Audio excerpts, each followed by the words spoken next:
Buenas tardes, compañeros y abogado. Mi nombre es Jason Fernando Abrego Murillo, alumno de la clase de Derecho Laboral Especial. Somos el grupo 6 y se nos encomendó la tarea de hablar un poco de los reglamentos de trabajo. Antes de comenzar, vamos a citar el artículo 135 de la Constitución de la República. Para darles una breve introducción, las leyes laborales están inspiradas en la armonía entre el capital y el trabajo como factores de producción. El Estado debe tutelar los derechos de los trabajadores y al mismo tiempo proteger al capital y al empleador. Vemos la importancia de por qué debe de existir un reglamento de trabajo. Pero con esto no significa que si tenemos una empresa de un empleado vamos a tener ya un gran reglamento. No, los reglamentos adquieren carácter obligatorio a partir, como lo establece el artículo 88 del Código de Trabajo. Vamos a hablar un poco del capítulo 5. A partir de que tenemos 5 empleados de contrato permanente, o las empresas industriales que tienen más de 10 empleados, o las empresas ganaderas, agricultoras o forestales que tienen arriba de 20 empleados. Estos tendrán un contrato, un reglamento obligatorio. Y aquellas empresas mixtas que tienen alrededor de 10 empleados, ellos también están obligados a tener un reglamento de trabajo. Pero en sí, ¿qué es un reglamento de trabajo? Es el conjunto de normas obligatorias que determinan las condiciones a que deben sujetarse el patrono y sus trabajadores en la prestación de servicios. Es decir, esto marca una pauta a la cual cada uno de ya sea patrono o empleado debe apegarse para poder mantener esa armonía que menciona la Constitución de la República. El reglamento se hará, ojo ahí, de acuerdo con lo que prevengan los contratos colectivos o, en su defecto, aquellas comisiones en representación de los trabajos y el patrono o comisiones del patrono van a hacer ese reglamento sin que se beneficie ni el patrono ni el empleado, sino que sea una línea para mantener la armonía del trabajo. Y a continuación va a seguir hablando los compañeros. Con gusto y feliz tarde. Saludos, abogados y compañeros. Mi nombre es Jesús Corea y pertenezco al grupo número 6. Estamos desarrollando el tema acerca de lo que es el reglamento interno de trabajo. Para ello yo les voy a hablar acerca de lo que es el artículo 89 y 90 del Código Laboral. Y nos dice que los reglamentos de trabajo deben ser aprobados por la Secretaría de Estado en los despachos de trabajo y previsión social. Dicha aprobación no podrá darse sin oír antes a los interesados por medio de sus representantes que al efecto se designen, y que en el presente caso el reglamento fue discutido y aprobado por el patrón y sus trabajadores respectivamente. Sin tal aprobación, los reglamentos no surtirán efecto en todo lo que perjudican a los trabajadores, especialmente en lo que se refiere a sanciones. El ente regional del trabajo reformará de oficio en cualquier momento dentro de su jurisdicción los reglamentos de trabajo que estuviesen aprobados, con el objeto de que estos contengan todas las disposiciones necesarias para la regulación justa de los intereses de los empleadores y trabajadores, y el pleno cumplimiento de las prescripciones legales pertinentes. Se deberá proporcionar una copia autenticada del reglamento interno suscrita por la Secretaría del Trabajo. Deberá enviarse a la organización de trabajadores de la empresa y fijarse permanentemente en lugares visibles del trabajo para que pueda ser conocido por los trabajadores. El reglamento podrá ser revisado y modificado por la aludida autoridad por causas motivadas, en todo caso, siempre que lo soliciten más del 50% de los trabajadores de la misma empresa. Eso fue todo de mi parte, muchas gracias. Les saluda Karen María Cartagena García, estudiante de la clase de Derecho Laboral Especial con el abogado Marco Tulio Cartagena. En esta ocasión estaré hablando sobre lo que trata el artículo 91 del Código de Trabajo y parte del artículo 92 también del mismo Código de Trabajo. Comenzamos hablando lo del artículo 91, que nos dice que trata del principio de orden público, que dice que se tendrá por no puesta cualquier disposición del reglamento que sea contraria a las leyes de orden público. Aquí también nos hace referencia a dos artículos de la Constitución de la República de Honduras, el artículo 64 y el artículo 128, el cuales tratan. El artículo 128 de la Constitución de la República nos dice que las leyes que rigen las relaciones entre patrono y trabajadores son de orden público. Lo que hablamos del artículo 91, que está relacionado con el artículo 128 de la Constitución de la República. Y aquí nos dice que son nulos los actos, estipulaciones o convenciones que implican renuncia, disminuyan, restrinjan o tergiversen las siguientes garantías. En las garantías, para ser más breves, nos hablan de, por ejemplo, las jornadas de trabajo. Existen jornadas de trabajo diurna, nocturna y jornada mixta.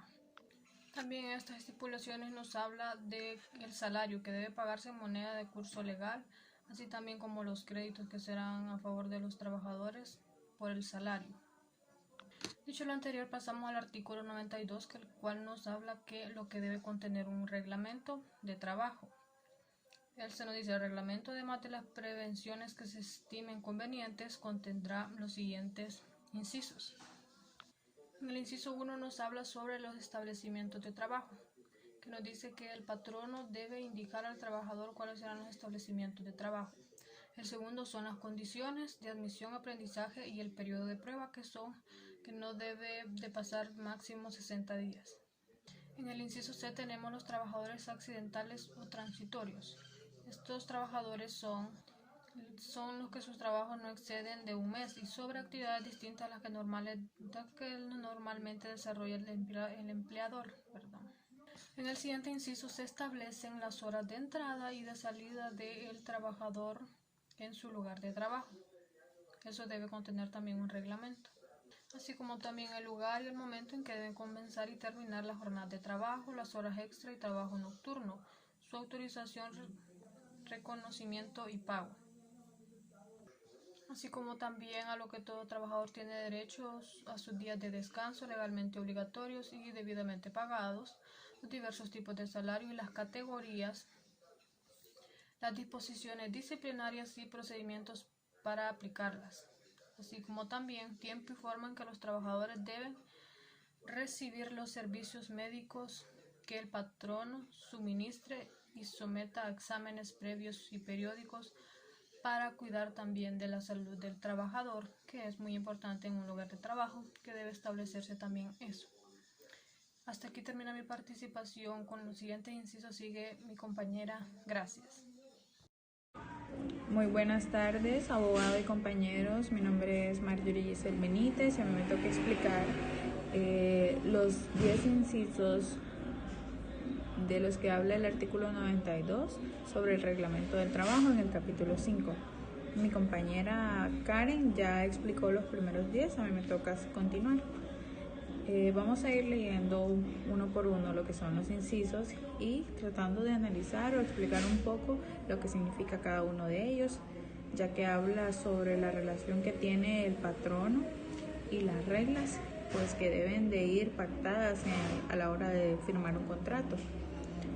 Dice el inciso número 11 que el reglamento debe contener prescripciones de orden y seguridad tanto en el área de trabajo y las prescripciones que se deben seguir para llevar un mejor orden, ¿verdad? El inciso 12 nos dice que debe contener también indicaciones para evitar que se realicen los riesgos profesionales e instrucciones para prestar los primeros auxilios en caso de accidente.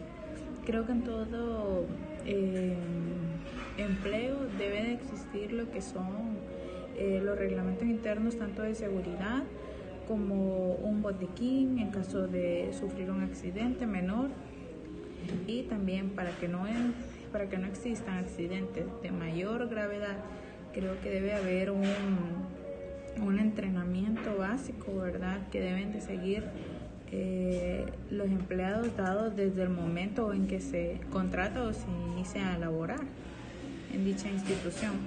Dice el inciso 13 que el orden jerárquico de los representantes del patrono, jefes, sección, capataces y vigilantes. Cada uno de los empleados deberá tener claro el orden jerárquico y a quienes deben acudir o dirigirse a la hora de tener un problema o alguna consulta, ¿verdad?, en sus labores diarias. Y en el inciso 14 dice que debe contener también especificaciones de las labores que no deben ejecutar las mujeres y los menores de 16 años. Por ejemplo, cuando son auxiliares de bodega o de carga, o no se le pueden poner trabajos muy pesados que incurran a que una persona puede tener un accidente o dislocarse la espalda o un brazo por hacer trabajo pesado. En el inciso número 15 dice, debe contener también normas especiales que se deben guardar en las diversas clases de labores, de acuerdo con la edad y el sexo de los trabajadores, con miras a conseguir la mayor higiene, regularidad y seguridad en el trabajo. En el inciso 16 dice, la designación de las personas del establecimiento ante quienes deben presentarse las peticiones de mejoramiento o reclamos en general y la manera de formular unas y otras, expresando que el trabajador o los trabajadores pueden asesorarse del sindicato respectivo. Habla también, como vemos aquí, que los trabajadores deben de saber a quién acudir a la hora de tener una queja laboral, una queja en cuanto a su área de trabajo, en cuanto a sus responsabilidades y lo que se le ha asignado desde el momento que fue contratado. Y en el inciso número 17 nos dice que las prestaciones adicionales a las legalmente obligatorias, si existieren, también todo eso debe ir fundamentado en el reglamento del trabajo. Y en el inciso 18, las demás reglas o indicaciones que según la naturaleza de cada empresa sean necesarias para conseguir la mayor higiene, regularidad y seguridad en el desarrollo del trabajo. Y por último, la 19, la publicación y vigencia del reglamento.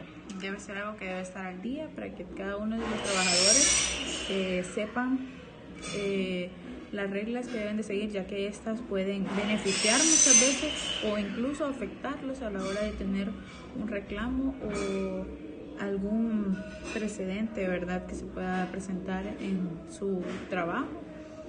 Y pues eso es todo por mi parte, abogado, compañeros, muchas gracias. Pido disculpas por los ruidos, estoy en mi horario de labores, ¿verdad?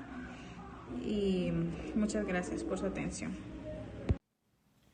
Buenas noches, continuando con los artículos 93 y 94 del Código de Trabajo, donde nos establece las prohibiciones que se le dan al patrono sobre el reglamento de trabajo.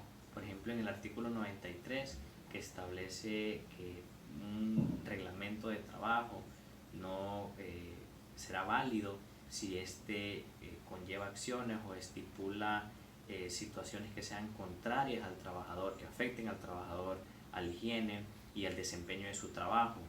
También es así que el artículo 94, el que es muy importante de analizar, establece todas aquellas disciplinas, aquellas faltas disciplinarias que se le dan al trabajador, y establece que si estas no se encuentran en el reglamento de trabajo, que por cierto también este tendrá que ser validado por la Secretaría de Trabajo, pues establece que si estas acciones disciplinarias no están previstas, no podrán tener validez, y es que de esta manera el trabajador podrá incluso estipular una demanda al patrono.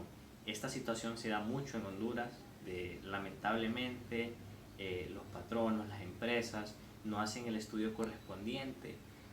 Creo que sería bastante necesario que aquellas personas que tienen autoridades, que tienen la autoridad y la potestad de poder establecer estas condiciones en el ambiente laboral, deben ser las encargadas o deben de conocer muy bien su reglamento de trabajo. Es obligación de todos los empleados y también es obligación del mismo patrono, de las mismas empresas, darles a conocer el reglamento y cuáles son esas acciones disciplinarias que se pueden tomar correspondientes a las acciones que ellos han hecho.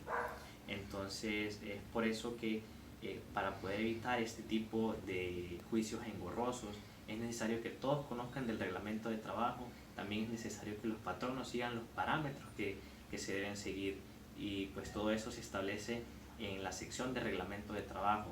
Es importante también que tanto el patrono como el trabajador conozcan de la asesoría, que tengan una asesoría legal para que estos puedan conocer a fondo qué es lo que se puede alegar y qué es lo que no se puede alegar. Muchas gracias.